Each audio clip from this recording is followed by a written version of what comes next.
Jakob and I are here to talk a little bit about what he's doing in El Segundo. And so he's helped kind of creating a vibe, I think. I love the way it's called the Gundo. And if you look at the proliferation of hard tech right now, if you look at where the concentration of hard tech is right now, the most highly concentrated area is in El Segundo in the whole world, including Isaiah Taylor and our amazing Valor Atomics company, who you might have noticed last weekend, they moved a nuclear reactor from El Segundo to Utah. On that plane was the Secretary of Energy. And so it's kind of cool what's happening out there, Jakob. You were in touch with Isaiah last year, and he was only raising it $1 million. Now it's going to be much, much more, a couple billion probably. And why didn't you tell me then about Isaiah? Yeah. El Segundo is a cool place. Quick history. I'm still mad at you. Why didn't you tell me about Isaiah? You were an LP then, right? So you could have showed up. You could have popped in. Yeah. By the way, Jacob's only 22 years old, and this is his second fund. His first fund, I believe, is 4X MOI already. Yep, 4X MOIC, 25 vintage. Raised 10 million. 4X now fundraising this time. When you tell people I'm 4X MOI, of course it's a lot easier to raise money. Now, why the hell am I helping you, Jakob? It's a good question. I mean, this is he's been very helpful. He's brought me here, obviously. He's making introductions to a bunch of people. Yeah, but we don't have enough people in the room. Yeah, I don't like this thing. They kind of have me back to back, so I'm speaking on the main stage at 1:15, which is like 40 minutes from now. So I'm like, but the last time I was here, we had, the room was full with standing, and everybody's like, that was so good. Now we have like, 20 people in the room. All right, go ahead. I'm not impressing you. It's okay. He's trying to get into the fun now, so we're trying to push it up. So I'm going to be investing at least $500,000 into Jakob's Discipulus Ventures. My own money, I was in for like 100 last time, or 50 or something, and also helping him with a few introductions here or there. Jakob, tell me about this vibe, this Gundo. Yeah, I mean, for those who don't know about El Segundo, World War II manufacturing hub, Douglas Aircraft started there during World War II. Since then, it's kind of been like one of the only places in the US where there is still manufacturing here, and there's the highest density of machine shops anywhere in the country, in LA, by a 50% margin, which means you can get quick, fast parts. And then SpaceX started in El Segundo in 2002 for a couple of reasons: talent from the primes in the area, and then defense primes in the area, and then supply chain. And then the last kind of 20 years or so has been a massive increase in people leaving companies like SpaceX and Anduril, which is close by, and going and starting really, really important companies for the country. Again, hard tech, aerospace, defense, manufacturing, mining, et cetera. But there's kind of also been a really interesting cultural, I think, switch over the last couple of years or so as well, where a lot of young kind of technical founders don't want to build chat bots, don't want to build B2B SaaS apps anymore. They want to go in and build real companies for the country. And people are coming from all across the US and basically kind of spending time there in building companies in these kind of important areas for the country. And our goal basically is to be like that first check into these types of people. So people leave SpaceX, people leave Anduril. We want to be basically on the ground. Since we're the only fund there, we can write the first checks, get great entry prices, and then when people come and want to build there, we can also be that plug-in point. But it's a really, really cool spot. And I think there's obviously a lot of hype around AI and what's going on there, but it's a really, really interesting place in El Segundo where there's a lot of really cool stuff going on in other areas. SpaceX, for example, maybe the margins initially were not what people thought a B2B SaaS company would give them, but when you own the entire launch market or manufacturing, energy, et cetera, there's a very, very large company to be built in a lot of these different categories. Explain this concept of like a cohort. Like, I mean, that's kind of what I thought was cool. I see pictures from your, not that you pay any attention to Twitter. Well, you're actually on Twitter a fair amount. Yeah. For your generation, that's pretty good, you 22-year-olds. I feel like a lot of people are on Twitter. Well, it's weird because you look, I think like if you're 25 to 35 or 25, maybe 28 to 40, then everybody is all about Instagram. Twitter doesn't exist. But I think you guys have come back into Twitter, especially with Elon coming back into the game. So explain this concept of cohorts, and I think it's also pretty cool that you're helping a lot of the founders are moving to El Segundo, building, and you're helping them build. Yeah, so basically our model we have, and I mean I worked at Steve Ballmer's family office for a little bit, did some kind of fund-to-fund stuff there, saw a bunch of different funds, and the one thing I saw with a lot of the emerging manager funds was just that one, a lot of them just end up losing the big deals to like kind of multi-stage funds. They can just like price them up a ton, and they take most of the rounds at kind of seed or Series A. And there are. So that happened to you a bunch of times where I was looking at funds. I was kind of on the more LP side of things at that point.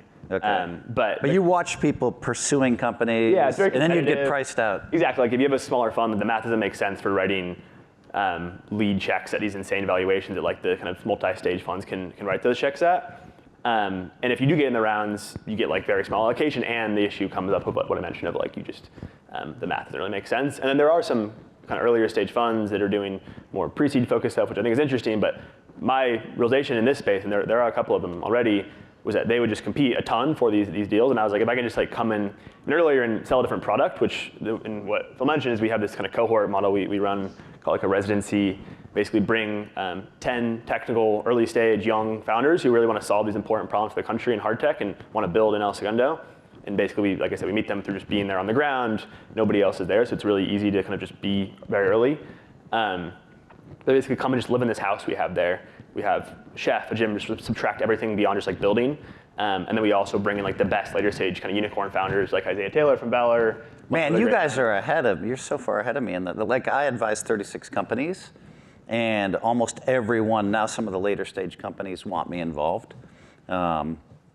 And that's kind of fun for me, but you're way ahead of the curve. I'm doing this thing like May 20th where I'm gonna have like all my founders that I'm actively involved with are all gonna come to Las Vegas.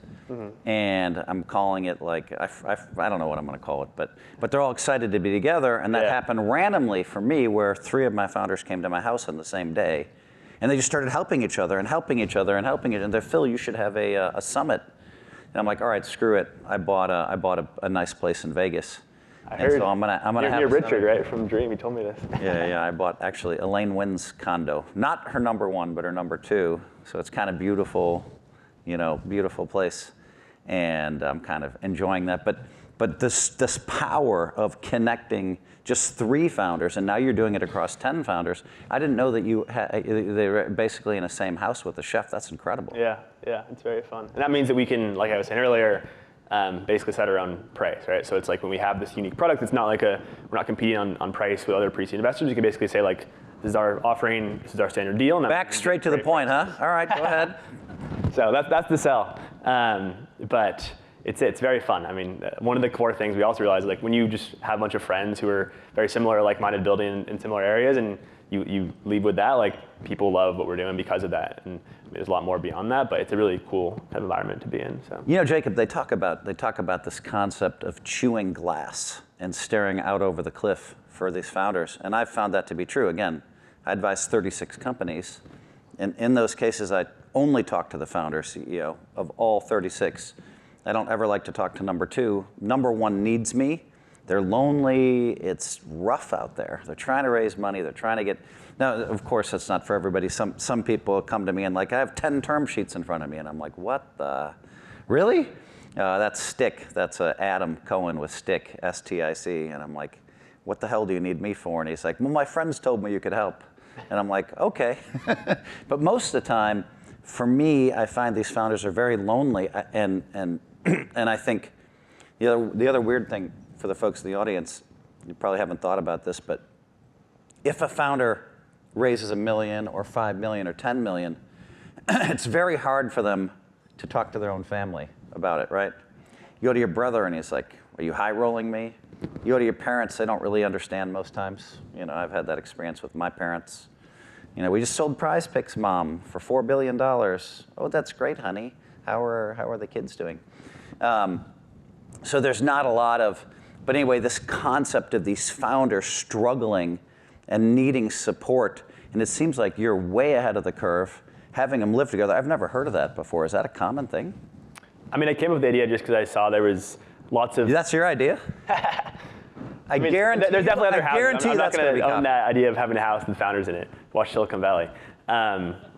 But yeah, I mean, I just saw like San Francisco, there was a ton of stuff, kind of hacker houses, same in kind of New York, and for hard tech, there's nowhere better to build than in LA, the reason I mentioned earlier, and there was just nothing really ecosystem-wise that was put together, and I was like, if I can just like bring these people together as early as possible, kind of get them plugged in with the right later stage founders, investors, talent, et cetera, it's super valuable. And then also, like, again, like I said, if they're just with cool people who are similar age, similar kind of values, similar focus, that's really awesome. And also a big part of what's going on in El Segundo is just that for a while, like I think tech, and if you look at kind of Anduril's a good example here, like I guess the DoD as a whole, like Google, I think it's called Project Maven, like would not work with the DoD. People in Silicon Valley are very anti kind of defense tech, kind of building things that matter for the country, and people are kind of afraid of working with those types of companies. Software in Silicon Yeah, Valley. exactly. AI. I think it's changed a little bit, but there's still like not at all, this culture is not really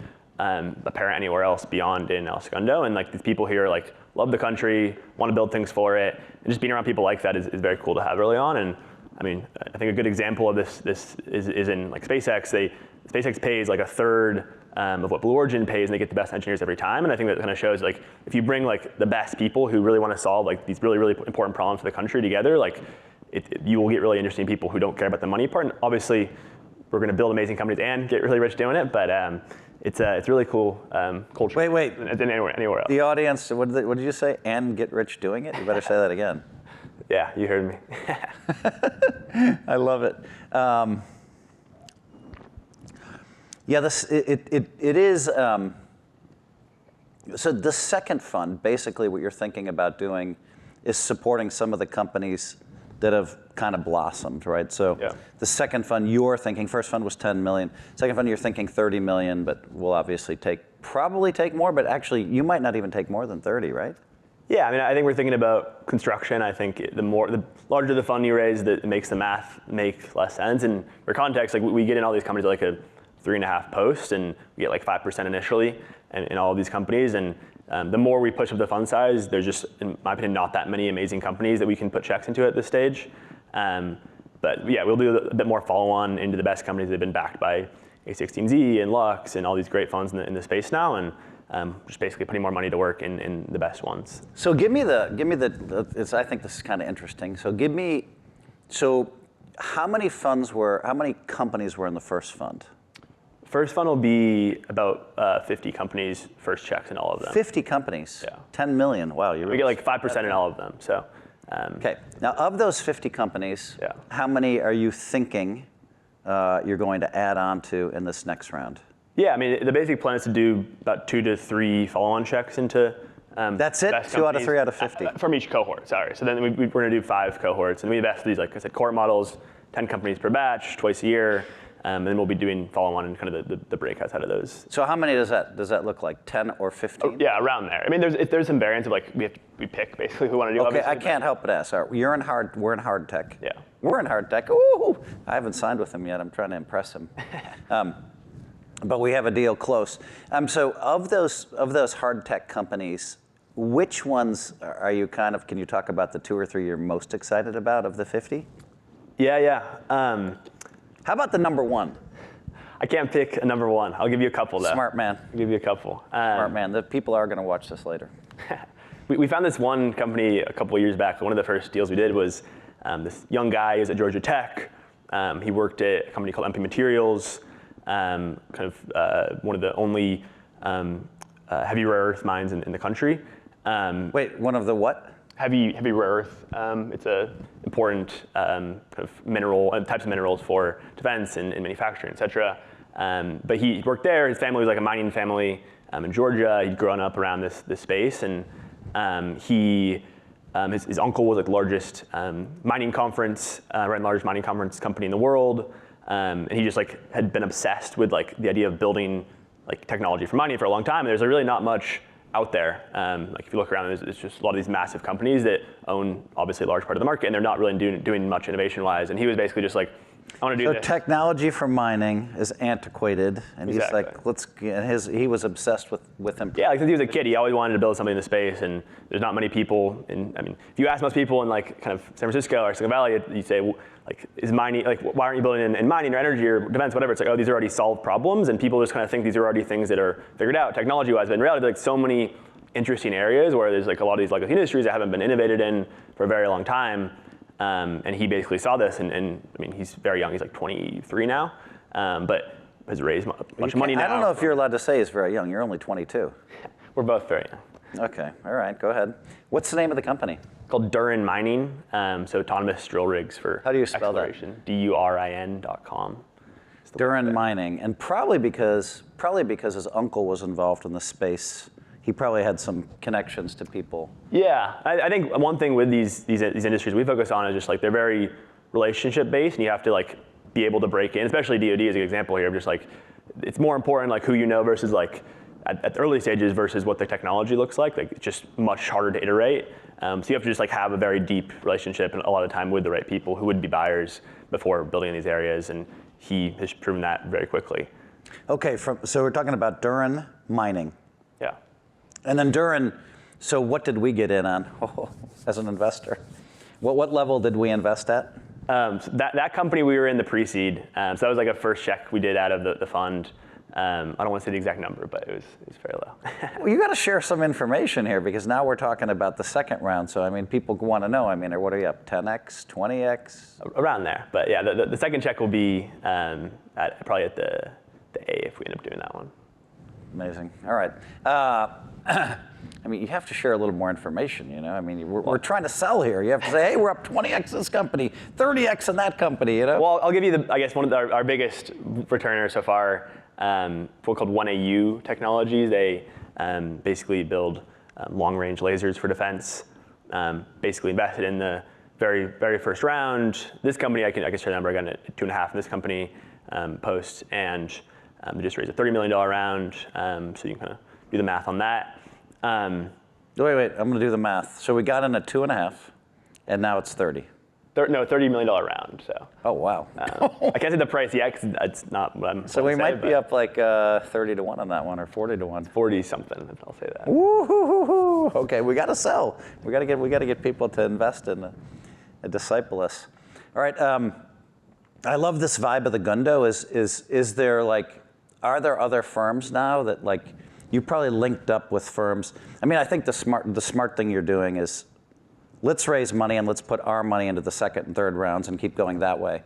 I see that you might want to raise $100 million on your third fund to support some of these bigger companies. Are you also hooked up with a bunch of VCs in the area that are kind of looking at deals with you? Yeah, so one way we basically make, I mean, obviously because we are so early, we write these smaller checks. Which means I need to raise more money, obviously, especially hardware where you need a lot of capital to build the hardware. So we do these kind of demo days where basically all the best hard tech investors that I have in my network now, I mean, we had the last one, we had like 300, 400 investors sign up for it from all the best funds in the space, Founders Fund, 8VC, Locks, et cetera. And then we basically have these only in person, nothing's put out beforehand, invite only. And then this is like the first public viewing of the companies for the venture world, basically. We have a whole kind of process we work towards to get them ready for this. And then when they launch, it's kind of this like moment in time where it's a 20 to 1 ratio of investors to founders. And usually early on, like when you're fundraising for your first round, it's like just like scrambling to get intro that takes much longer than much people want. And if we can just like make this kind of moment in time just click, and then when investors see 20 other investors around a founder, they're going to want to move much quicker. And then I mean, we wrap up most of these rounds within a couple weeks. Like our last cohort, 10 companies, every single one wrapped up the round after after our demo day, and that was, again, on average about a couple weeks. And the average valuation of our last demo day was about kind of 17 to 20 posts in that range. And again, we get in the vast majority of these companies. Oh, that's pretty cool. So it's kind of like a cabal of like investors waiting. Cabal of hardware investors, exactly. The hardware investors cabal. Okay. Let's see, I had a good question for you. Give me a second here to. I can ask you questions too. Yeah, here's a question for you. You're playing high stakes poker with me tonight. Yes, sir. I mean, like, There's a lot of rich businessmen in the room. Do you think you can handle yourself well at the poker table? Phil's going to sponsor my entire buy-in. I'm not sponsoring. Use this word sponsor. He texted me, said, "Are you sponsoring me?" I'm like, dude, I don't think you know what that means. I will take a piece of you at the game, like, you know. Sponsor means giving you money. I know, I'm messing with you. All right. Well, I mean, we'll see. What's your advice? What's your advice? And by the way, you're on 2 hours sleep? Yeah.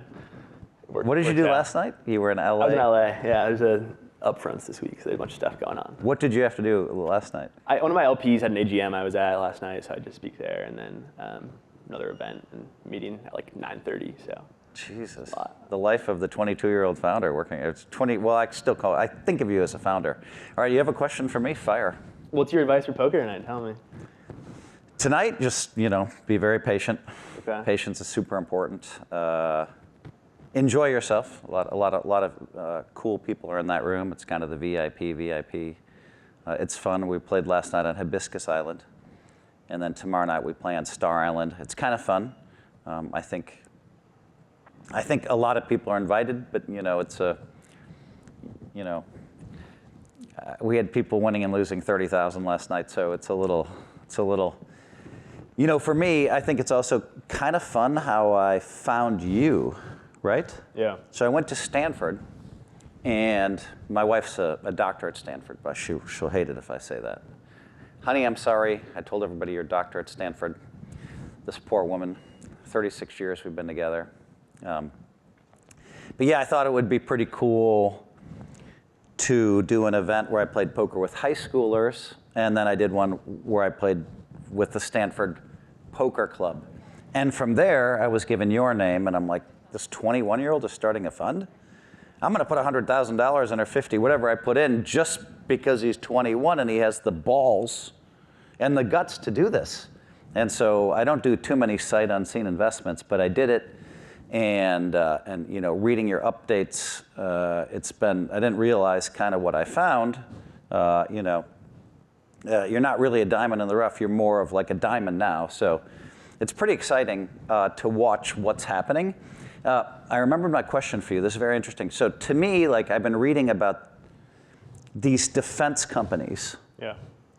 That, they're having trouble because they die in the first mile.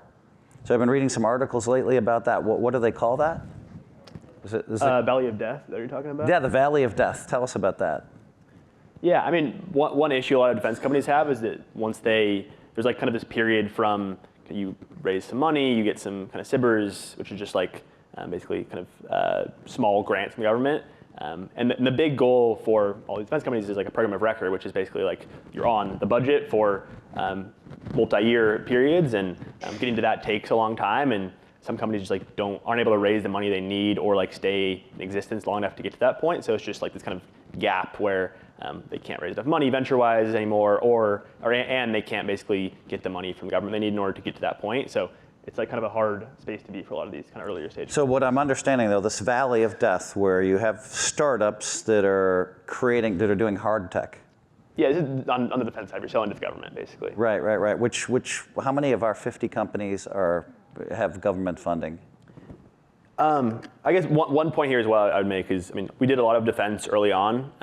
Yeah. So we did one company called Rune, the A16Z led the round, the seed, and then did the AA as well. And one called Vanguard Defense, just wrapped up the round. Signal Fire did that.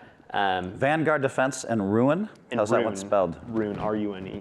R-U-N-E. Yeah, logistics software for DoD is what they're doing. And they're crushing it. But I guess there's a couple more. But I guess one thing I have found over the last, I'd say, year or so is like, I guess maybe two issues I would say that I think came up, which are like one, I think it's if let's say you are like a single product defense company, I don't know, making like a missile or something.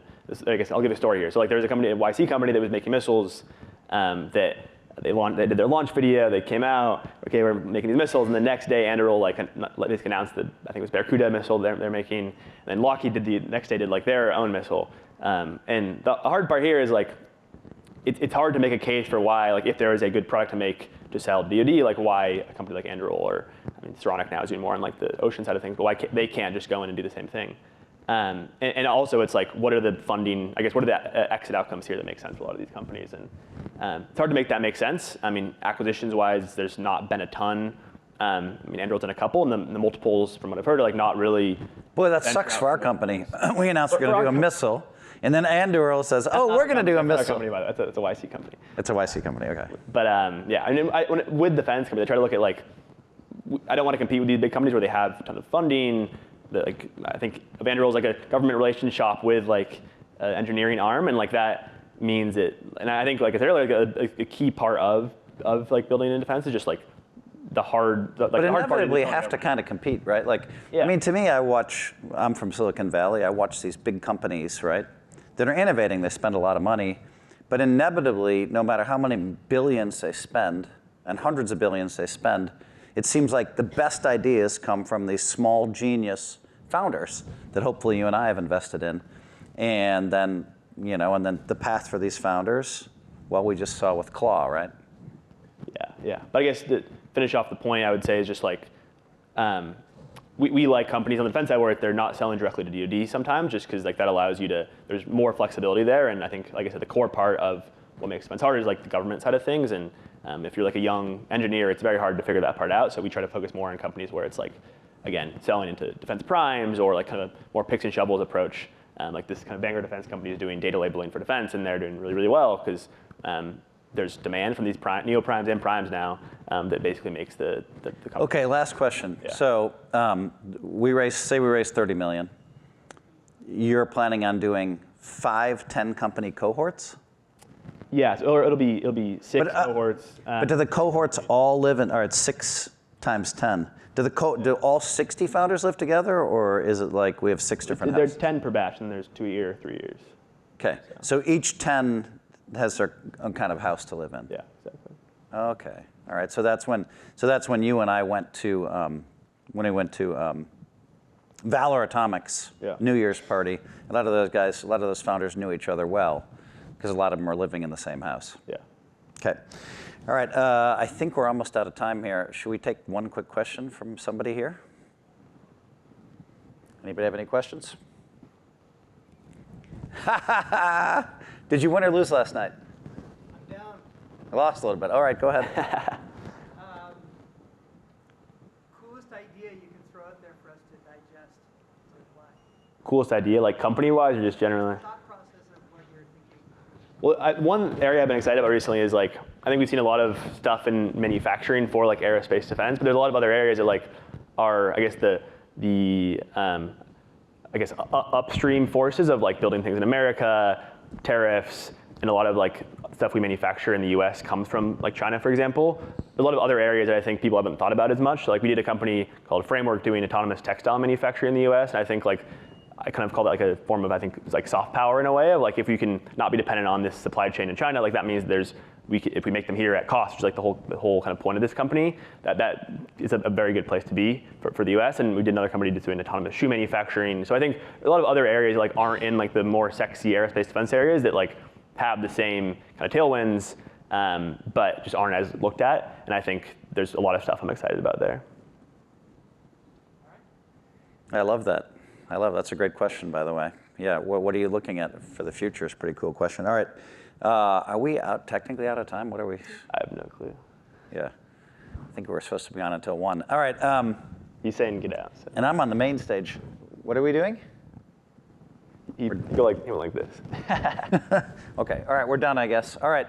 Hey, Jakob, it's been an absolute pleasure. And thank you, Phil. I mean, like, I'm going to say this. It's self-serving. I apologize, guys.